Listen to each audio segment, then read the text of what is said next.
On est absolument ravis de vous recevoir avec Béatrice Salmon pour ces 2 jours d'échange.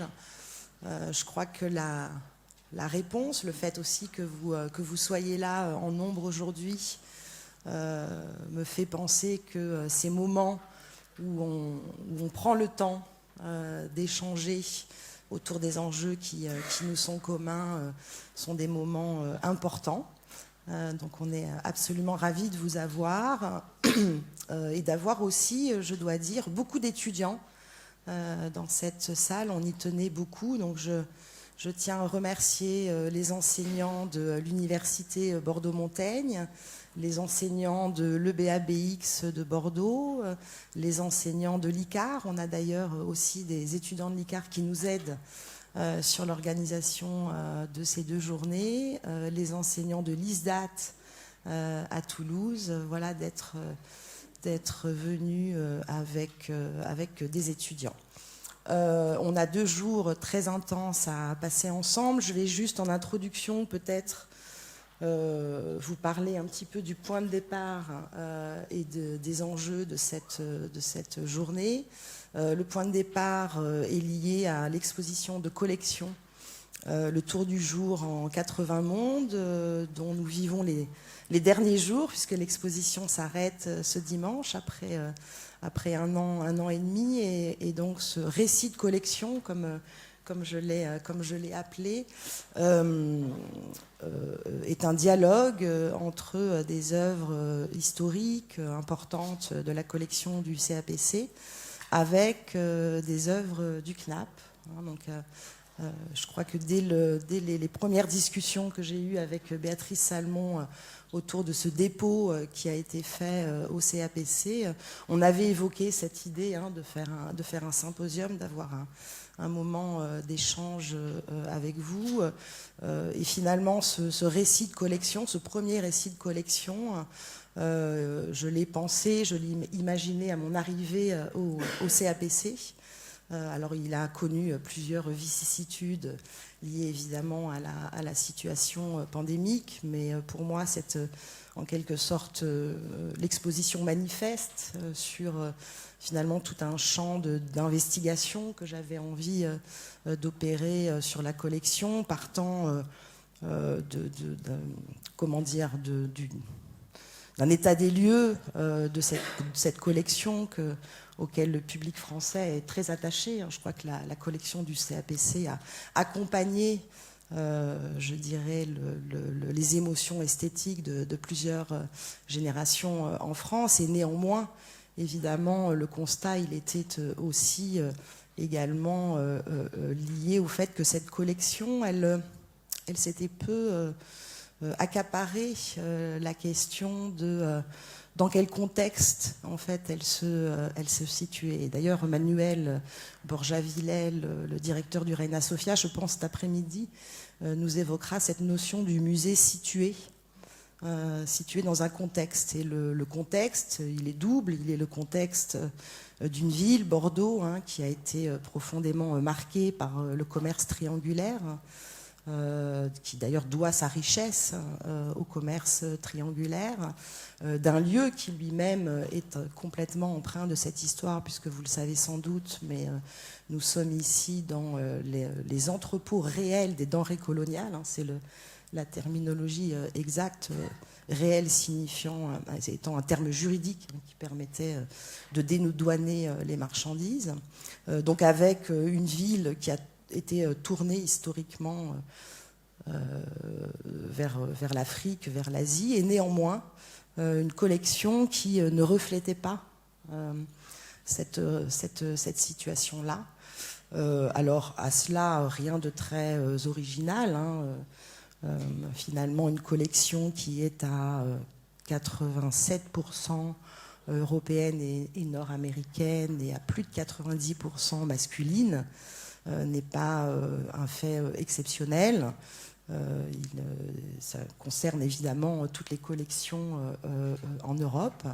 Et donc évidemment, arrivant à la direction de cette institution en 2022, la question était que faire, comment convoquer cette collection, comment évidemment la valoriser. C'est des premières responsabilités d'un directeur d'institution, mais comment la réinjecter en quelque sorte ces œuvres dans un champ de questionnement actuel. Donc une des premières choses que j'ai fait, c'est de trouver des compagnons de route, et je me suis tournée auprès du CNAP. Le CNAP est un partenaire historique du CAPC. Il y a eu des dépôts du CNAP tout au long de l'histoire du CAPC. Et puis on a commencé à travailler avec Béatrice, avec Juliette Paulet qui est dans la salle, pour opérer un dépôt assez important. Je ne me rappelle plus du nombre exact, Juliette, mais je crois qu'on est 130, c'est ça, 130 œuvres, avec un ensemble de questions qu'on s'est posées, des questions je dirais, de simultanéité temporelle. Quand le minimalisme était très important à New York, que se passait-il dans d'autres aires géographiques, par exemple? On s'est aussi posé des questions de génération, comment faire dialoguer des générations différentes. Et puis je dois dire que j'ai aussi laissé divaguer mon esprit, et donc pour opérer ce dépôt. Et puis ça, c'était la première étape. La deuxième étape a consisté à un peu oublier la première étape, ou en tout cas à l'effacer, puisque pour moi il était très important de ne pas assigner les artistes et les œuvres ni à leur genre, ni à leur provenance géographique. Et donc, voilà, cette exposition, Le Tour du jour en 80 mondes, et l'exposition de la commissaire d'exposition que je suis, non pas de l'historienne de l'art que je ne suis pas. Pour ceux qui n'ont pas vu cette exposition, je ne sais plus quand, mais j'en fais une visite, je crois que c'est demain. En tout cas, voilà, c'était les enjeux que, évidemment, je partage, nous partageons avec l'équipe du CAPC, avec un ensemble d'institutions à l'échelle européenne. Ce sont des questions dans un moment de crise systémique, je dirais, à plusieurs niveaux. On n'est pas les seuls à se poser cette question. Donc voilà, c'est comme ça qu'on a conçu, avec notamment Cédric Fauque et Romaric Favre, ces invitations de personnalités qui se posent ces questions et comment ils les abordent. Voilà, donc je voudrais, avant de passer la parole à Béatrice Salmon, évidemment remercier ce partenaire si précieux qui est le CNAP, remercier Béatrice, remercier Juliette Paulet. Je voudrais remercier tous les intervenants. C'est toujours engageant de passer 2 jours. On a tous des calendriers très très remplis. Vous remercier pour votre présence à tous. Je passe la parole à Béatrice et je la reprendrai après pour un petit point logistique. Alors, il marche ce micro, il marche, formidable. Bonjour à toutes et à tous. Merci beaucoup Sandra pour cette présentation. Et bon, tu as dit beaucoup déjà sur ce compagnonnage qui est le nôtre et auquel nous tenons beaucoup, qui est un compagnonnage qui s'est inscrit dans l'histoire, puisque beaucoup d'œuvres depuis la création du CAPC quasiment ont été déposées par le CNAP. Alors peut-être un mot sur ce Centre national des arts plastiques, très rapide, mais finalement nous ne sommes pas forcément très connus du grand public et n'avons pas à l'être, puisque nous sommes toujours un peu derrière. Donc le CNAP, c'est pour l'outil en quelque sorte du ministère de la Culture pour mettre en place sa politique au service de l'art contemporain dans une acception large du terme. Ça se construit en 2 volets essentiels. Une collection, 120 000 œuvres quand même, puisque cette collection, en fait, elle est l'héritage d'une politique permanente de l'État depuis la Révolution française, qui a toujours considéré que le soutien à l'art vivant passait par l'acquisition, l'achat ou la commande. Donc nos premières œuvres de la toute fin du XVIIIe jusqu'à aujourd'hui, avec donc une politique, c'est une collection sans mur qui est essentiellement donc mise à disposition de lieux culturels, de musées, d'autres types d'institutions. Il y a des directrices, des directeurs de FRAC dans la salle. Donc, ils savent que cette collection est potentiellement à leur disposition, mais elle est aussi dans l'espace public, dans de nombreuses administrations, sur les places des villages où les murs et des amphithéâtres, des grandes universités. Donc, ce CNAP, aujourd'hui, il effectivement se pose aussi, comme vous, la question de comment faire collection.